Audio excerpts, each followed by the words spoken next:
સુરક્ષાના ગરીબો માટે આશીર્વાદ રૂપ ગણાતી નવી સિવિલ હોસ્પિટલનું જૂનું બિલ્ડિંગ લોકો માટે જીવનું જોખમ બન્યું હોય તેમ લાગી રહ્યું છે।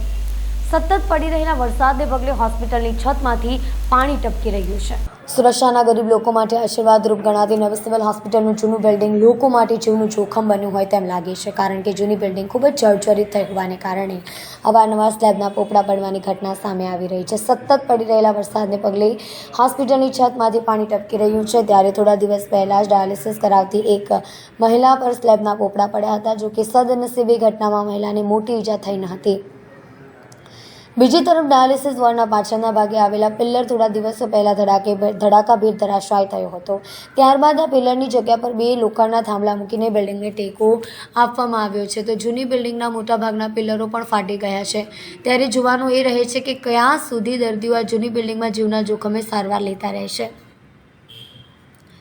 નવી સિવિલના અધિકારીઓ દ્વારા જર્જરિત થઈ ગયેલા જૂની બિલ્ડિંગમાંથી વોર્ડ અને ઓપીડી ખાલી કરવામાં કોઈ દુર્ઘટનાની રાહ જોતા હોય તેમ જણાઈ રહ્યું છે।